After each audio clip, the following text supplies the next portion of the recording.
This is the Rich Dad Radio Show. The good news and bad news about money. Here's Robert Kiyosaki.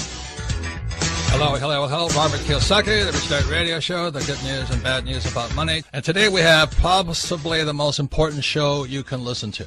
And the question for this show is this economic crisis a hoax?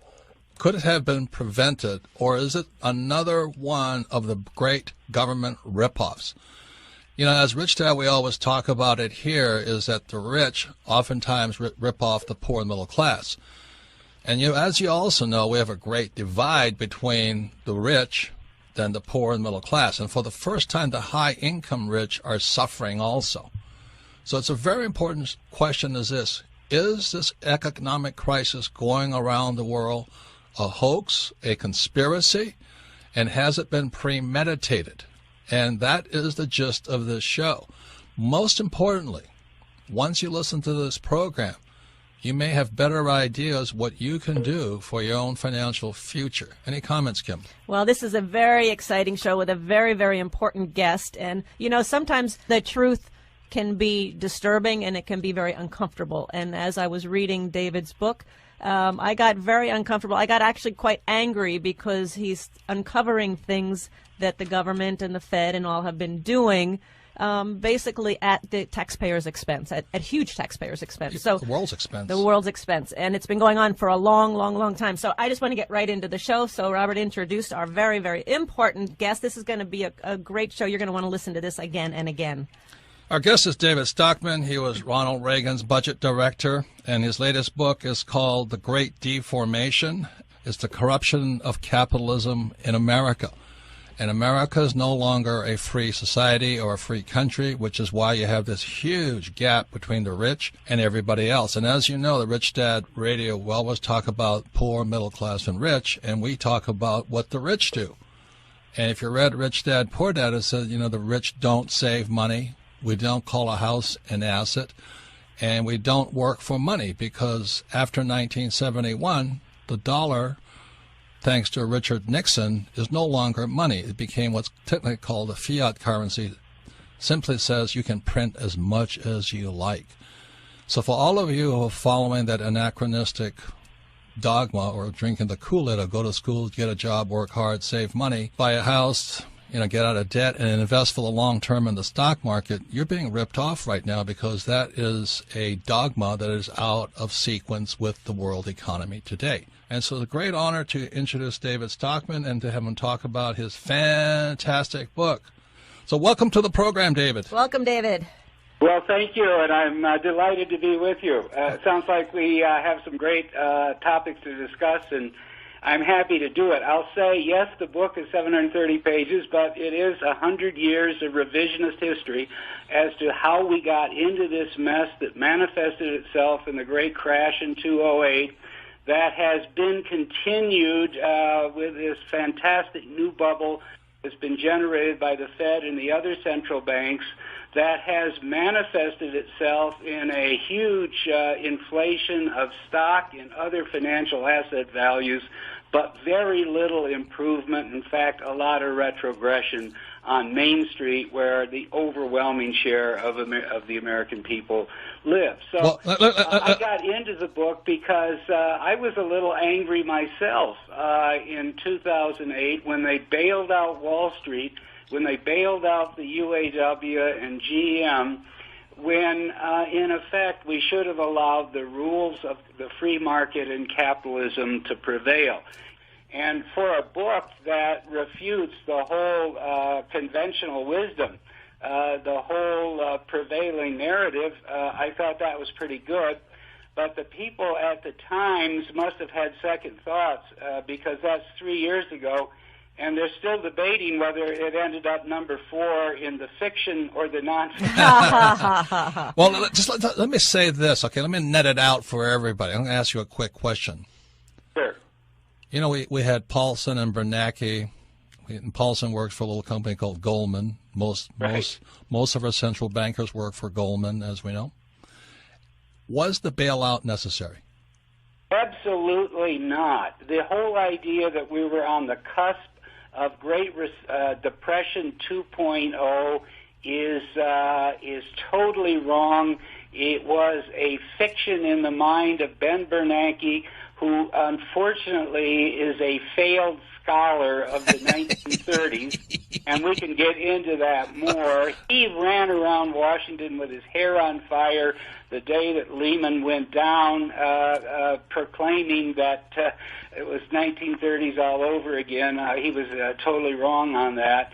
And secondly, if you look at the details and pieces of it, which I do in my book, and I'll just take one right now, AIG never needed to be bailed out for $185 billion of taxpayer dollars because it was a giant, essentially a giant insurance mutual fund in which all the constituent parts, which were basically life insurance companies and property and casualty insurance companies, all up in a big owned by one holding company that had been created by Hank Greenberg over 50 years. All of those companies were solvent at the operating or legal subsidiary level. All of them were regulated by state insurance commissions that put limits on how much cash or capital could be withdrawn. And so therefore the whole crisis was in the holding company where they were selling something called CDS, credit default swaps, to the 15 big banks of the world. And the 15 big banks of the world were caught holding an empty bag because the holding company did not have the cash to back up the calls. The derivatives are imploding. So imploding. my point is that they could have allowed AIG to go into bankruptcy. The holding company would have been liquidated. The big banks of the world, and now I'm talking about Citibank and JP Morgan and Deutsche Bank and the big French banks, which are essentially extensions of the French state. They're socialized banks. The big 15 banks would have lost $60 billion, but that's a rounding error for banks that had $20 trillion of assets. And the reason that the bailout happened was that Goldman Sachs and the big banks were on the hook for this. It basically fraudulent insurance. That's what CDS was. It was downside insurance for these mortgage-backed products. They were on the hook because they didn't do their due diligence. They didn't, when they bought this and paid, pennies for it and thought that they had totally insured their so-called CDOs, that they didn't do their due diligence and recognize that if AIG had to perform, it wouldn't have the cash to do so, and if it tried to take the cash out of the insurance companies and jeopardize millions of Americans who had put money into annuities or life insurance, they would be stopped by the state commissioners. So the whole thing was an inside job, is what I'm saying. Good, that's what I wanted to hear. Yes, that the big 15 banks of the world forced upon the country, and what it meant was that a couple of quarters of losses and some bonuses in 2008 would have been lost, but the world would have gone on just as well without the AIG holding company. Now, I can go on. Wait, take a break. I'm going to reset the thing. Once again, it's Robert Kiyosaki, the Rich Dad Radio Show, the good news and bad news about money. Today, we're talking to David Stockman. He was Reagan's budget director. And his book, great book, is The Great Deformation. Look, it's a big book, but it's relatively easy to read. And I'm getting through it. I love it. I'm at page 400, and it's a page turner for me. I love it. I love it. What do you think, Kim? Well, I think it's fantastic. And David, what you're talking about is really what started my blood boiling when I started reading the book, is that the bailout of 2008 was a pure scam. We were conned, as American citizens were conned. What would have happened, you're saying, is the banks would have taken a small hit comparatively. Bonuses wouldn't have been paid, but life would have been fine. There was no need for all this printing of money. this was the start of it for me. So, David, but you've been hearing this from me for years, right? Oh, yeah. You guys are very David, kindred spirits. She's very happy that you wrote the book, so I don't... You have somebody else to talk to. Yeah, but on that point, they tried to conjure up images that you've seen of the 1930s and people standing in line at the banks to get their cash. None of that would have happened because, as I lay out in the book, the retail banks in America, on Main Street, they were good. There were no lines at the teller windows. There was going to be no run on the banks. This was entirely, as I call it in my book, a run on the wholesale bank on Wall Street. It never would have gotten out of the canyons of Wall Street. There were two big banks left. Remember, Bear Stearns had already gone down. There was a shotgun marriage of Bank of America being forced to buy Merrill Lynch. The only two left were Goldman Sachs and Morgan Stanley. They could have easily been forced into Chapter 11. They would have been reorganized. Probably today we wouldn't have the monster of Goldman Sachs. We would have 8 sons of Goldman Sachs, little businesses, maybe one in underwriting, maybe another in advisory, maybe another in financial or asset management, run by prudent people who would have lost their shirt in the crisis of 2008, who would have learned the lessons that you have too much leverage, and these banks are way too levered, and they would have learned the lesson that if you borrow short and liquid and you fund your assets long and illiquid, you could run into a pretty nasty turn of events. So what you're saying here is Bernanke basically bailed out the rich. Absolutely. Okay, he bailed out only the rich, but really the big institutions of the ultra rich. Yes, also rich. And this is important, and we'll, I'm sure, come back after the break. Yeah. But this was on the false theory that we were facing an economic black hole, and we would have tumbled, all the way from the earth to China. Not true. Right. Okay, when we come back, we'll come back again to talk to David Stockman. Once again, he was Ronald Reagan's budget director. He's the author of the book, The Great Deformation. I'm really appreciative of you writing this book because it's opened my eyes. It's filled in the blanks of, since 1983, I've been searching for answers, and this book filled in about 90% of the questions I was asking. So thank you for writing the book. When we come back, we'll be going more with David Stockman and why this whole financial crisis has been for one purpose, is to rip you off. The Rich Dad Radio Show with Robert Kiyosaki.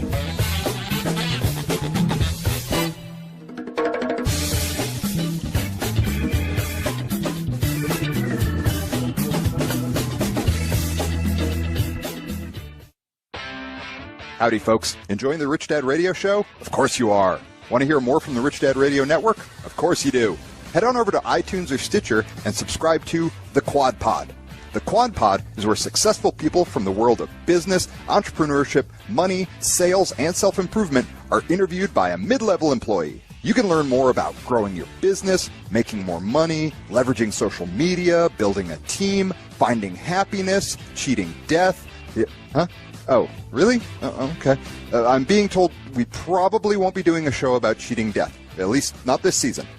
Subscribe to the Quad Pod on iOS or Android to get more out of your time, your team, your business, and your life.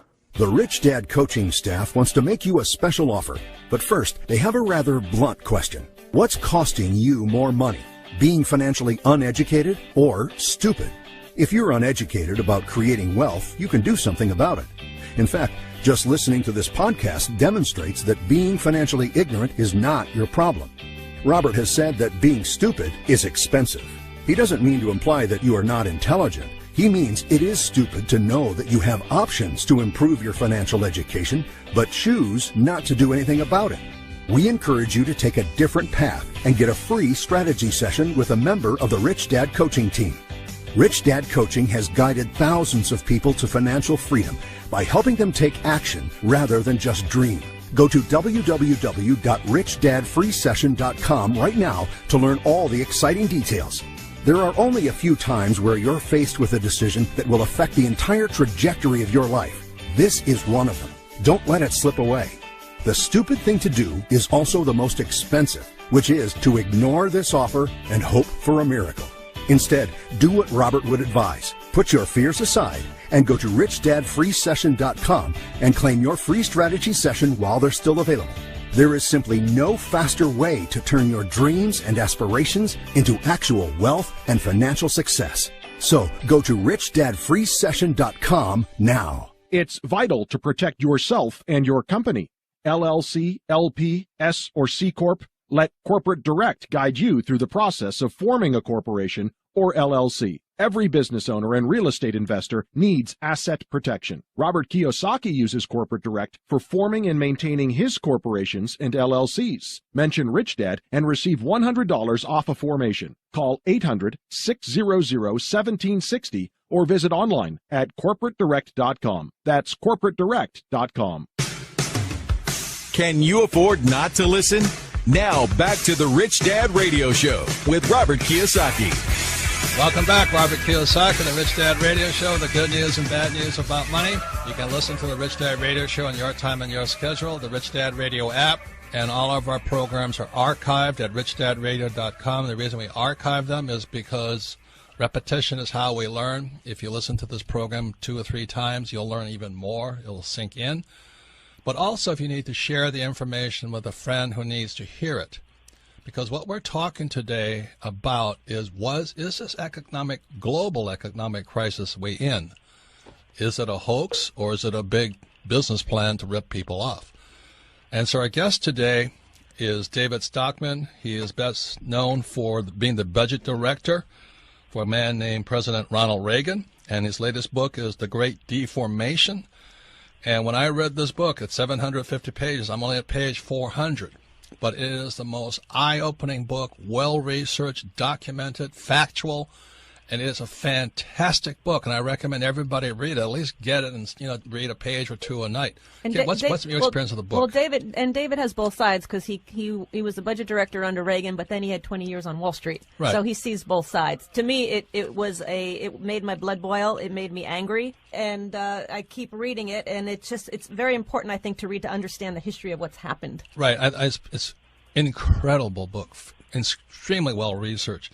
So you were since it's a 2016 is an election year, I want to talk about Ronald Reagan because I'm very apolitical. I didn't really pay much attention to Carter, Reagan, and all that stuff. But today with the election, all the Republicans sort of put, Reagan as his image, this God. The Reagan Revolution, and I'm a Reaganite and all this stuff. And this guy like me didn't pay much attention to it. I really didn't know who Reagan was. And then you worked with them as budget director, but you're not saying the same thing the Republicans are saying in 2016 about Reagan. So what was your experience of Reagan? Did he really save the economy? Was he any different than Jimmy Carter? Well, unfortunately, history has been so distorted by Republican politicians and rhetoric that we've lost sight of both the good and the bad things that he did. I think the good thing was that he changed the tone in Washington. After 20 years of the Great Society and all of that, there was some idea that everything good came from Washington and that capitalism was the problem, and that free markets couldn't be trusted, and that you needed a regulation for practically everything in daily life. He changed that view. He revived the idea that prosperity comes from people. It comes from inventors, entrepreneurs, workers, businessmen, investors on the free market. It does not come from the state, from the government. That if you bear too hard on that free market capitalist system with taxes and regulations, you are going to grind it to a halt. You're going to accomplish the opposite of more prosperity and more wealth. So let me ask you this: but he had some blind spots. But David, go back one. David, go back once. How did you come to be his budget director? What year was that, and how did that happen? I was actually appointed in 1980, right before he was sworn in. I was the first member appointed to the cabinet, and there's an odd story of how I got there. I didn't really know him prior to the campaign, But he ran in a three-man race in 1980, if you remember, against Jimmy Carter and John Anderson as a third party. I had started 10 years earlier on Capitol Hill as John Anderson's aide, knew him well. And so when it came time for the debates, I was then a Republican congressman. I was a loyal party member. They asked me if I would spend a week in debate rehearsals with Ronald Reagan, getting him prepared for the John Anderson debate, because there were two. Interesting. Yeah, and so apparently he felt that helped him enormously, and I was happy to do it. Went back to Michigan to get reelected to the Congress, and right before the election, I got another call from the campaign saying, "Get down to Washington. You're going to be Jimmy Carter for a week." So then I was Jimmy Carter in these mock rehearsals. You know, we had a mock studio, TV cameras, a panel asking questions, and we spent all day rehearsing him. And I was beating up on him as the mean Jimmy Carter and a lot of other things, telling all kinds of preposterous tales about the wonders that he had accomplished. And he won the debate, you know, and that's how he won the election. He won the debate 2 weeks before the election in the famous debate in Cleveland. And as a result of that, he must have felt a little bit of gratitude or something. Plus, he was slightly superstitious. So he called me after the election and said, "You were my good luck charm. You have to be in my administration. What job would you like?" And I said, "Budget director." Wow. And he didn't, you know, and now to go to your point about, he didn't know what the budget director was. He didn't know what the office management budget was, but he went and consulted some of his California kitchen cabinet advisors, and they didn't know either, so they gave me the job. Now, it turned out that, of course, OMB is the central switchboard for economic policy in the entire federal government. And so I got in the job early. How old were you? You were a young guy. Yeah, I was 33, I think it was at the time, or 34, so it was but it was a fluke. See, I never would have been appointed to that job hadn't it been for these debate rehearsals in the 1980 elections. Okay, one more thing while we're on the subject of your background. Did you go to Harvard Divinity School? Yes, I did. Well, how in the world become budget director as a divinity school guy? Well, that's probably why I think I did okay. I wasn't miseducated in the Harvard economics department. There you go. J.P. Morgan School of Accounting. I was spending my time in divinity school. Now, actually, I've said this in my book. It's something that I'm not, reluctant to say. I was a young, radical student, leftist in the 1960s during the Vietnam War. I was totally against it. In hindsight, it's obvious that was one of the greatest blunders of American foreign policy in all our history. And so when I graduated, I was about ready to get drafted. I wasn't going to go there and participate in that mayhem and massacre. So it turns out you could get a deferment from the draft if you were studying for the clergy. So I got into Harvard Divinity School and hid out from the draft there for 2 years until the draft ended. I got a high lottery number, and then was no longer, exposed. So I went down to Washington and started my career as a legislative assistant. And then I was elected to the House in 1976. The only reason I bring this up, your listeners might find it of interest. I was 29 years old at the time, so again, it was kind of flukish. It was a very early age, but that year I was elected in my class, 1976, with two other 29-year-olds, Dan Quayle and Al Gore. Oh, wow. Interesting. Of course, they went on to become vice president, for better or worse. I was the only one that didn't make it, but we all had interesting roles during that period in government. Okay, so once again, it's Robert Kiyosaki, the Rich Dad Radio Show, the good news and bad news about money. Today we're talking to David Stockman. He has written the most fantastic book. It's called The Great Deformation. Warn you, it's 750 pages. Yet I'm plowing through it on page 400, and it is opening my eyes. It's upsetting my wife, Kim. Right, Kim? It is upsetting me, but it's upsetting me in a way that I'm looking at, okay, so now what do I do? Because David, let me just ask you, in this whole fiasco that's happening, you'd say that we're entering the terminal stage of the financial system. What do you mean by that? Well, in a way, we're almost there. The Fed is finally being forced to raise interest rates from zero, which is absurd if you think about it. The interest rate is the cost of money. You can't have 7 years running, really 84 months of zero interest rates. Someday down the road soon, the historians and others are going to be asking, what were they thinking when they made money, short-term money, free for 84 months running? Because that money didn't go to Main Street. Main Street has already got too much debt. The only reason for zero or low interest rates is to encourage borrowing. But when you have $60 trillion of debt on the American economy, in which we do, between households, business, and government, $60 trillion. You don't need any more borrowing. You don't need low or zero interest rates to encourage more borrowing. And so it didn't happen anyway on Main Street. Where all that cheap money went was to Wall Street, and it fueled the biggest speculative bubble, the biggest gambling spree in modern times. The stock market, is up 3 times on average, and 5, 6, 8 times if you take some of the extreme so-called momentum stocks. And all of this has accomplished nothing except put us at the edge of a huge bubble and put the Fed in a corner that they can't get out of. Because this business cycle is almost over. It's already been 80 months since the so-called recession ended, and they're still at zero. And so they're going to be raising interest rates, and they have to let them go up. You have to let interest rates reflect an opportunity cost of money. But as they let them go up, I think we're going to have a massive retreat in the financial markets. We're going to have another huge meltdown. There is going to be carnage everywhere.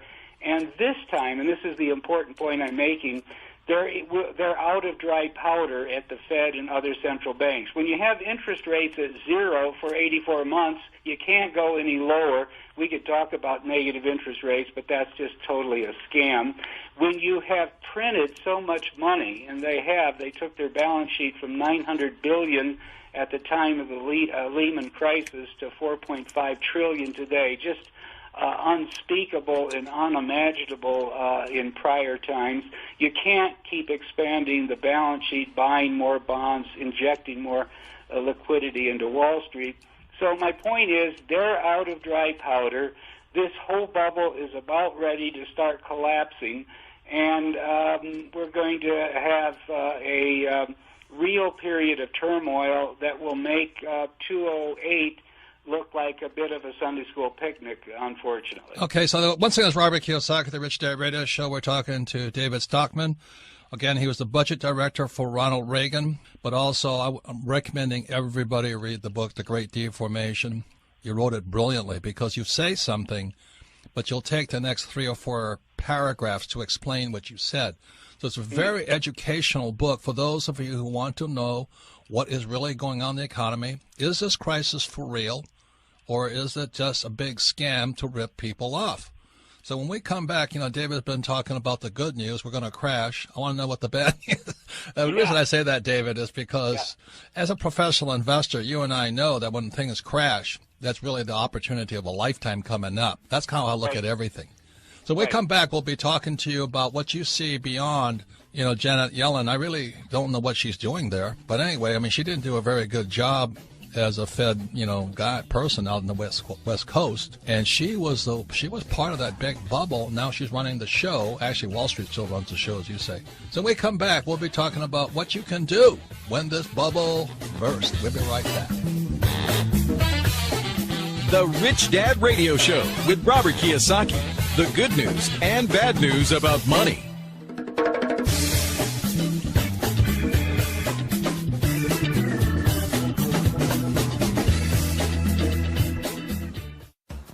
Learn about money and investing while having fun. Go to richdad.com to play the Cash Flow Classic game online.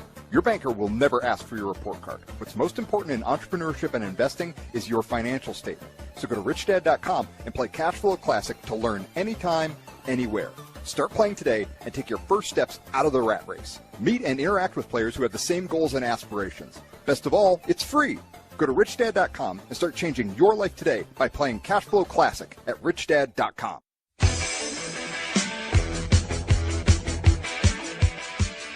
This is the Rich Dad Radio Show. The good news and bad news about money. Here's Robert Kiyosaki. So our special guest today is David Stockman. He is the author of The Great Deformation. And I was speaking to him at the break. The reason I love his book, because I've always been from 83 on the outside looking in. And David has had the unique position on the world economy from the inside looking inside. And that's because he started off as a young man as President Reagan's budget director. So he saw the characters around Reagan, such as Greenspan and Cap Weinberger, the Secretary of Defense. And also he worked with Salomon Brothers, so he saw the inside of that. So he sees the inside, we've always seen the outside. And what David says, or his book, The Great Deformation, says, it backs up Rich Dad, Poor Dad. Before we go further, would you mind telling the audience how they can stay, other than your book, how else can they stay in touch with you, or how else can they pick up your knowledge, should we say? Yeah, well, we were talking before that when the bailouts occurred in 2008, it made your blood boil. Frankly, it made my blood boil, too, and that's why I wrote the book. But once I wrote the book, and it was released in 2013, and it generated a fair amount of controversy and debate, and, Wall Street hated it, the military-industrial complex hated it, and both parties did, and so forth. But it got me thinking there has to be a way to communicate about this day to day as events unfold. And so I started a blog, which comes out now daily, called David Stockman's Contra Corner. And it's easy to find. You just Google David Stockman's Contra Corner. You can sign up for a free email, and it comes every day. I write about what's going on. And I want to let you know, coming out at a party last night, and our friends are, let's say, affluent, and they were talking about your newsletter. So your daily blog. Yeah, so I'll just let you know, you are reaching the world. Rich Dad reaches the world, too, because we really do need to get past Wall Street to educate people. Would you agree with that? Yes, and that's why I actually named the blog Contra Corner, as in contrarian.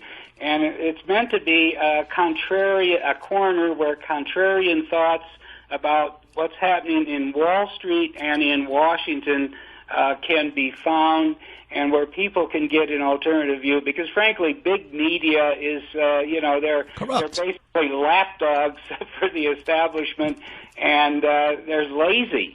That's the other point I think we all agree. They're lazy. They simply, repost the press releases that the politicians and Wall Street and the banks and others put out. And as a result, you don't get a fair view. Well, I think in Contra Corner, we're trying to make up some of that deficit of valid information. So you're talking to people who haven't drunk the Kool-Aid is what you're doing. That's exactly right. Okay. And I also try to point out where the Kool-Aid drinkers are making ridiculous statements. Like Yellen. I mean, she is bloated with Kool-Aid, if you want the truth. Okay? Is that why she looks that way? She hasn't had a new thought since 1970 when she was a PhD student at Yale, and thought the whole thing depended on the unemployment rate. Well, David, I love your book, the way you toast all those PhDs from, Princeton, Yale, University of Chicago and all that, because my old man was a PhD, from Stanford, the West Coast guys. Anyway, look, let's get into it real quickly. I know this. I think that I agree. We have never been here in the history of the world. The stock market is an all-time high. Debt is an all-time high. The terrorists love us. And China's going down, and the emerging market economies are hurting because China's going down. And as you say in your book, is that what they want to do is print more money to solve a problem of too much debt. So what does your crystal ball say? Because for the first time, I don't know which way this baby is going to go after 2016. Okay, I say today, I have a blog today where I try to summarize this in big picture, global and historic terms, and I say we've reached the apogee. We've reached the high point of this massive credit bubble that's been created by the Fed and the central banks. I roughly say it's been going on for 20 years, since the mid-1990s, when even China, put away its little red book by Mao and started running their printing press. But if you look at that 20-year cycle, there was about 40 trillion of debt in the world in 1994. Now there's 225 trillion. It's almost unimaginable the immense, the magnitude, the immense nature of this debt that's been created, 185 trillion more of debt. We're not talking billion, we're talking trillion. And it's basically inflated everything in the world economy, stocks, bonds, real estate. There's way too much investment in energy and mining. China has drastically overbuilt everything. Give your listeners one number which I think capsulizes everything.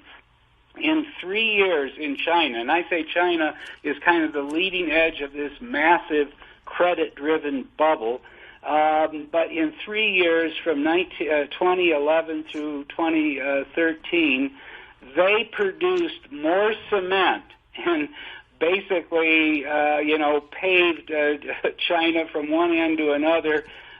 They produced more cement in 3 years than the U.S. did during the entire 20th century. The entire century. Wow. And it's a century in which we had a great growth in the U.S. We created the interstate highway system, the Hoover Dam, the Grand Coulee Dam, all of the suburbs, all of the high-rise buildings that dot the landscape of Chicago, Los Angeles, New York, and on and on. And yet, in 3 years, they produced more cement, built more buildings, roads, airports, bus stations, et cetera, than a century worth here. Well, all of that is a giant house of cards that is coming unraveling. As you say, it is now filtering through the emerging market, say Brazil, which is a basket case now going into a terrible depression. All of these so-called EM or emerging market economies were living off the Chinese boom. And all of this is now coming to a halt. We're not going to escape it here. Wall Street's got this phony theory that, somehow we're exceptional or we're decoupled from the rest of the world. That isn't even remotely true. And as we now reach the point where credit cannot be expanded any further and the central banks are all out of dry powder, we're now going to face, unfortunately, the day of reckoning. Once again, it's Robert Kiyosaki, the Rich Dad Radio Show, the good news and bad news about money. Listen to our program at your time, your schedule, Rich Dad Radio app, available at the App Store. And all of our programs are archived at richdadradio.com. And the reason we archive them is so you can listen to this again, and especially not just you, but your friends and family members. Because what we're talking about here, we're talking to is David A. Stockman, again, budget director for Ronald Reagan, but also you work with Solomon Brothers, and his book is The Great Deformation, and I would call it The Great Collapse, and he is basically sending the warning out right now, which we at Rich Dad have been talking about for years. With the lack of financial education, most people have no idea what's coming up. Any comments? Kim? Yes, so David, when this bubble pops, what can the average person do today before it pops, and what can they do after it pops? Okay. Now, I'm glad you brought that up. One, you can stay out of harm's way right now by getting out of the stock and bond market if you haven't already, because when this goes down, people are going to face 20, 30, 50%, 80% losses. If you're in certain junk bond funds, I think they're going to be wiped out entirely. But secondly, recognize that everything goes in a cycle, and as this thing goes down, there's going to be wonderful opportunities to make money if you keep your powder dry. In fact, is that cash? Is that cash? Yeah, keep your cash right now because it's going to be a lot more valuable a little ways down the road. In this respect, you can see in my blog today that I am launching a investment letter myself that is going to be called the Bubble Finance Trader, that is designed to help people figure out how you can make money when the market is going down, how you can protect your wealth and investment from the coming meltdown in Wall Street. So once again, you can make money in a rising market if you're long. You can make money in a falling market if you're short. You have to do it in a way that isn't risky, and the best way to do that right now is by buying put options on the big bubble stocks. Yeah, that's what we're doing. But once again, you got to give us the name of that letter. Okay, the name of the letter is The Bubble Finance Trader, and then my blog will carry all the information about what's available in my investment. And your blog is David Stockman's Contra Corner.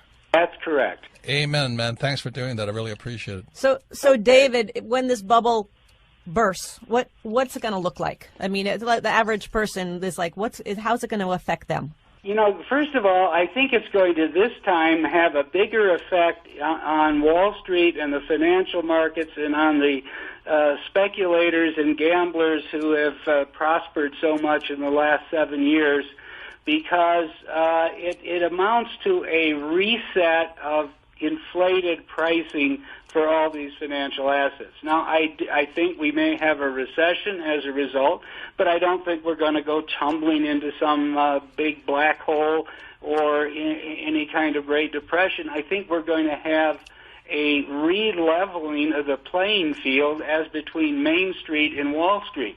So this is bad news for the 1%. It's not good news for the 99%, but I don't think it's going to be that traumatic unless people believe Wall Street, drink the Kool-Aid, and keep their money in the stock market or in, high-yield mutual funds or other instruments that are going to be clobbered when this comes down. So as I said before, get out of harm's way, get liquid, keep your powder dry, and then I think there's going to be good opportunities to make a return as we go forward and this bubble corrects. So, David, thank you very much. We're out of time, but I really, I recommend everybody read your book, The Great Deformation. Go to davidstockmancontracorner.com. I really appreciate what you're doing, and we always like to invite you back because there's so much more that you can share with the world. So I thank you for your time. Okay, that's great, and I would love to come back because really there is a lot more ground to cover, and it's pretty darn important and pretty fascinating and interesting at the present time. Yes, thank you. Very exciting time. Thank you, David. Thank you for doing what you do. Okay, great. Thank you. Thank you. And when we come back, we're going to Ask Robert. We'll be right back. The Rich Dad Radio Show with Robert Kiyosaki.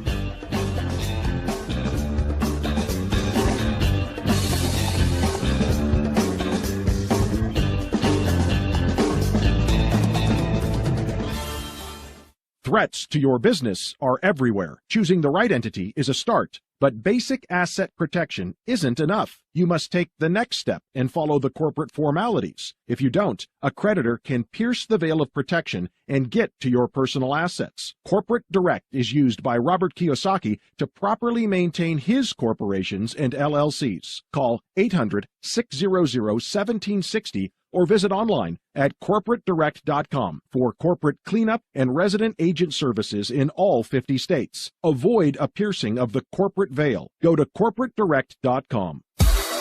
You're listening to the Rich Dad Radio Show with Robert Kiyosaki. Welcome back, Robert Kiyosaki, the Rich Dad Radio Show, the good news and bad news about money. Once again, listen to our program, the Rich Dad Radio Show, with a Rich Dad Radio app. It's available from the App Store.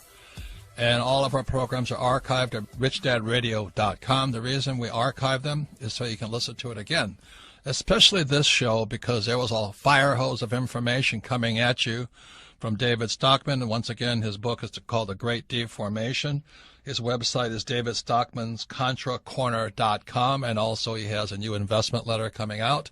And the reason we archive the Rich Dad Radio Show is if you have friends or loved ones who are long the market, in other words, they believe their house is an asset, that savings is smart, and investing for the long term in the stock market is smart, especially with a 401k or IRA, I would go to richdadradio.com, pull this one out, this program out, and have them listen to David Stockman, because once again, he was Ronald Reagan's budget director, and he was also on the inside of Wall Street with Salomon Brothers. So he's very, very, he knows what he's talking about. Once again, too, though, what David says goes totally against Capitol Hill, Wall Street, the central bank, and the military. Because what he's saying there is what we've been saying at Rich Dad for a long time, is that the rich are ripping off everybody else.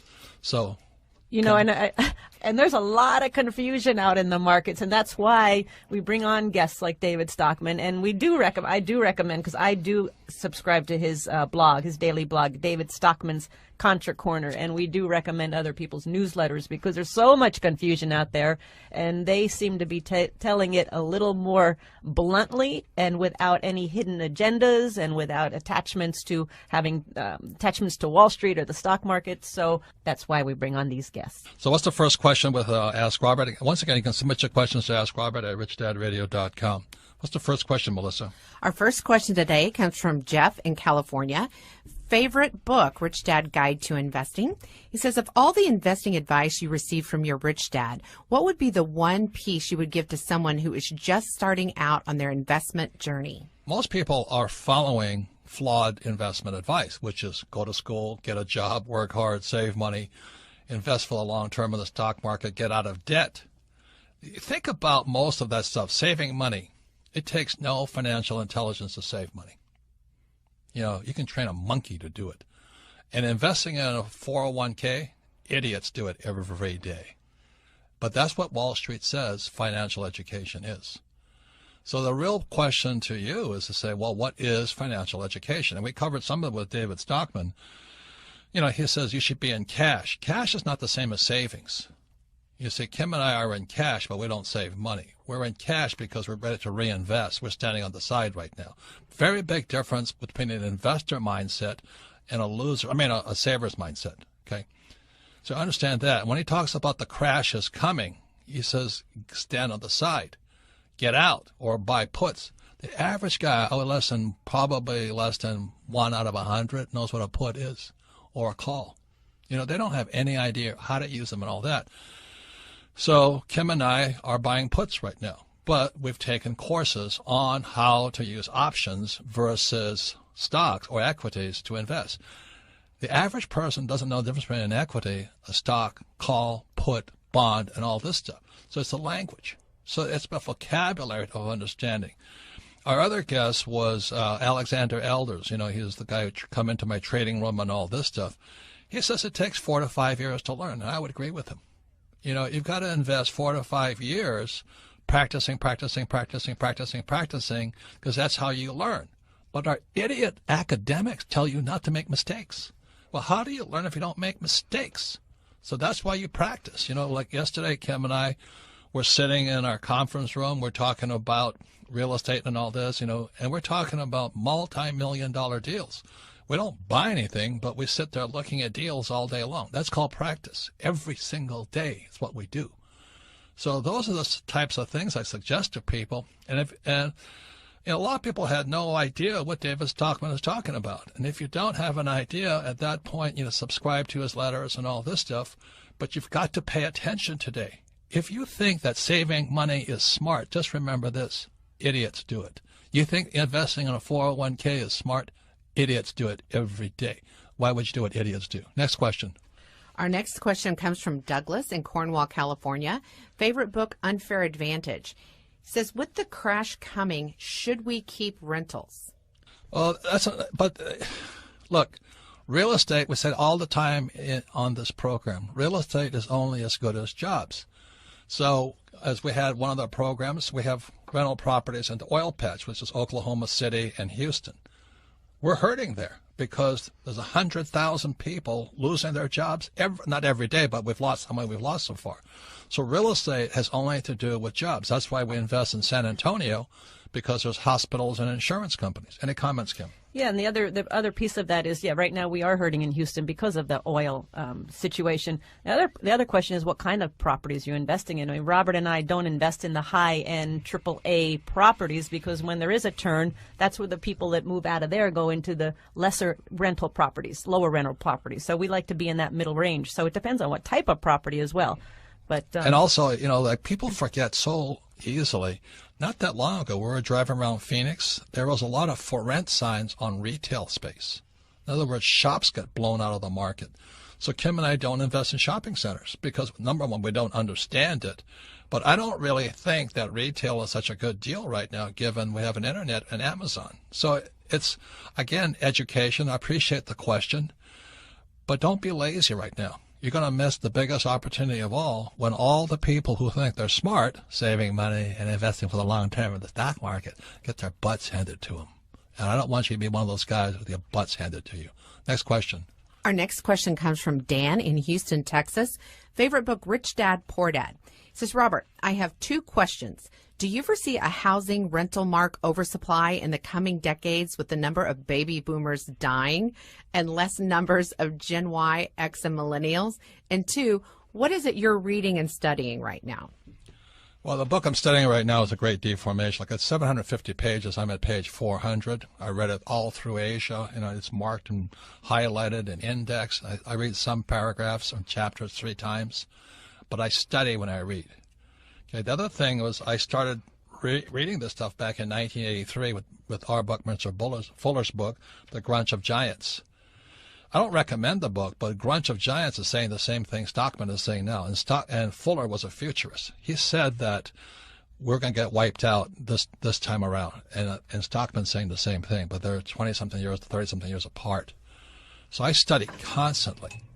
It's not just once in a while. Is that the big question? And also, Robert, what you do and we do is we also subscribe to certain newsletters. So Yeah. David Stockman's got his Contra Corner. David Stockman's Contra Corner. We do the Wellington Report, Bert Doman.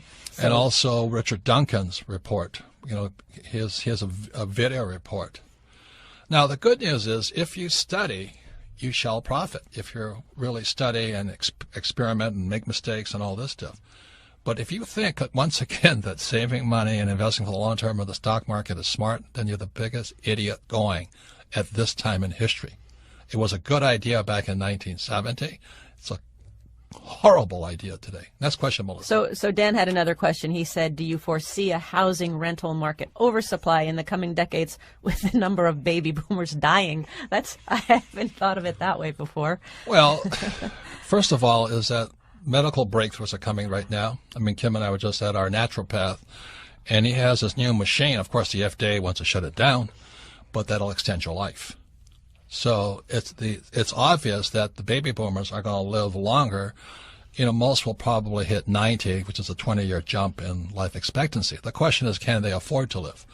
Next question is that going to mean nursing homes will jump up and personal care physicians and all that stuff. So people will live longer, which is the good news. The bad news is most of them can't afford to live. So sitting around us at the Rich Dad office in beautiful downtown, Old Town Scottsdale is high-end apartment houses designed for millennials. And they're building and building and building and building. And the price per unit is so high, I wouldn't live there. So they're building luxury for young people. Now, the good news is there's a lot of bars in the area, and there's lots of hotsy-totsies running around the place. It's a great place to party if you're under 40. Great place to live. But there's a possibility of an oversupply. I would think, yes, oversupply. I'm thinking oversupply because they're building so many apartments all over. Everybody, the hedge funds, the pension fund, everybody's getting into apartments. So there might be an oversupply because we're building too much. Again, it goes to jobs. That's the biggest thing. Okay. Next question, please. Our next question comes from Jonathan in Lawrence, Kansas. Favorite book, Rich Dad, Poor Dad. He says, what are the tax advantages of oil versus gold investing? That's really a good question. There's no tax advantages with gold. In fact, the U.S. government hates gold so much because it goes against the dollar. So there's actually a 30% tax penalty for buying gold. So I don't buy gold as an investment. Kim and I talk about buying gold and silver and precious metals as a hedge, because if the dollar collapses, I want gold and silver. If it never happens, I still have gold and silver. So I don't play the price of gold. On top of that, if I sold, I'd have to pay high tax on it.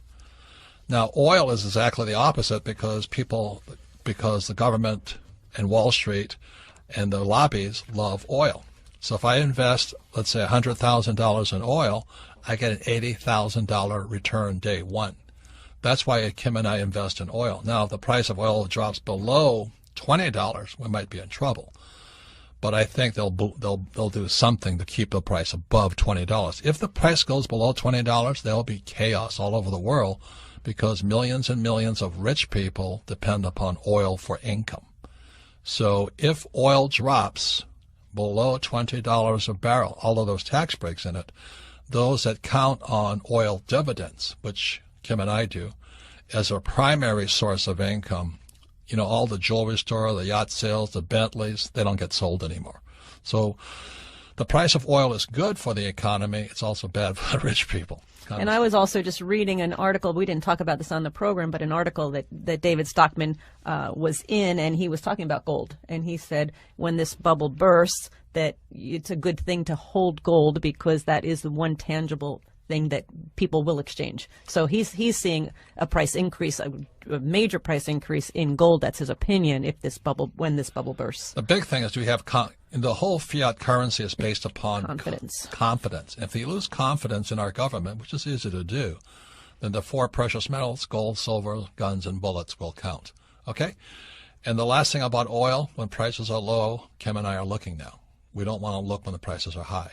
So that, again, it's just a philosophy of an investor. Once again, I thank David Stockman. His book is called The Great Deformation. It's 750 pages long. I promise you, I was reading it all the way through Europe and Asia, and I could see a different world because I was reading his book. Okay.